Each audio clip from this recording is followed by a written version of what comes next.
If there's one thing Charlie Kirk no longer being with us proves, it is that we have created a political tornado. I've been talking about this for the better part of a year. A pastor in New Jersey who has seen a lot of elections in the last year. Actually, we just had one even in our city that we're in, and I have just seen a lot of political tornadoes. And this is not the end of the political tornado and violence unless we can really just take a good look at ourselves and what we are producing and how we can stop it. So I want to walk through two things I think we need to be thinking about so that we can stop this. Because here's the thing, actual tornadoes, I know it's just an analogy, but actual tornadoes are almost indigenous to America. Did you know this? 1,200 tornadoes happen in America every year, just about. And that is way more than the number 2 country in the world where tornadoes occur. But it's because, America is this massive land that has a lot of different terrain in it.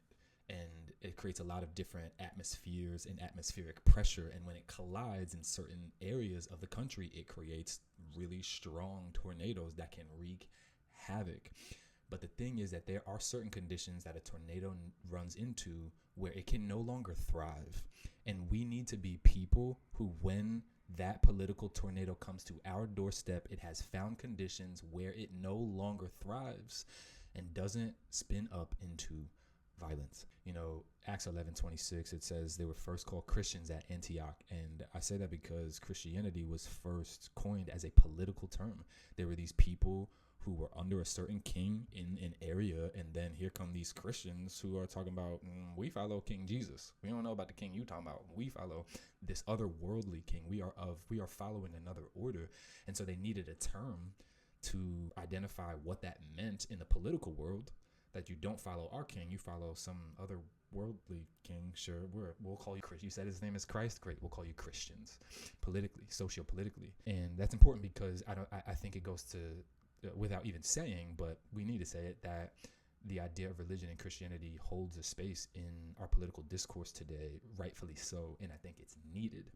What I think is not needed in this moment is pastors and other Christians hopping online today and right now in the heat of Charlie Kirk being gone and making it only about religion. I think that is a gross oversimplification. That is honestly dishonoring to what has happened to him.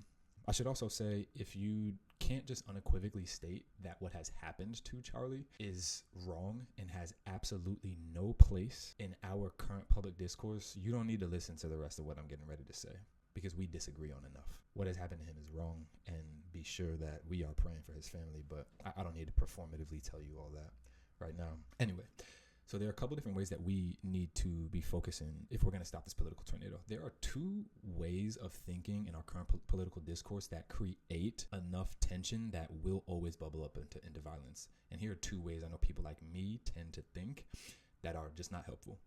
I've coined them this. 1, religious nationalism. Have you heard this term? Religious nationalism. And the number 2 way of thinking is therapeutic honor culture. Again, that's religious nationalism and then therapeutic honor culture. So religious nationalism can be defined as religion misused for the service of politics. And therapeutic honor culture can be defined as moralism misused for the service of power.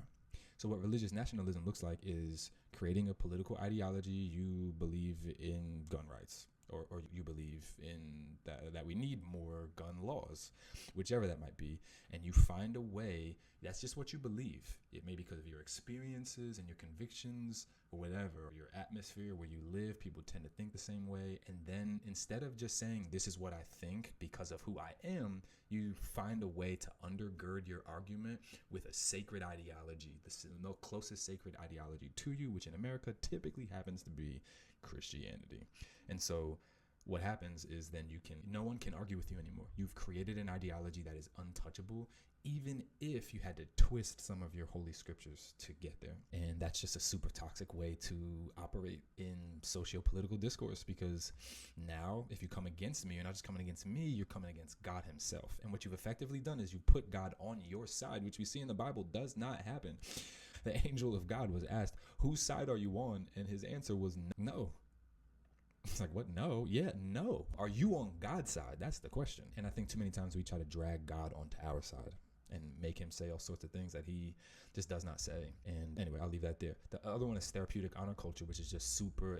Doesn't have to be religious at all, but it is a way that people tend to operate where we create a moral high ground, whatever that might be. Hey, you're on the wrong side of history on this thing, and now I'm higher than you morality wise, and even now I get to determine how acceptable you are in certain spaces. So if you don't believe like I do on LGBTQIA plus issues or on gun rights or on abortion or you name it, polarizing issue, you are not just wrong, you're unacceptable and you're the enemy. And I think that is the essence of both of these things, is that it makes it as if we are wrestling against flesh and blood and not principalities. It makes flesh and blood the enemy and allows for the enemy to walk in disguise, because now we're attacking each other rather than the actual enemy. We've made ourselves the enemy of each other when we think this way. Because again, I have a moral high ground and I'm not just right, I'm better than you. And you're not just wrong, you are.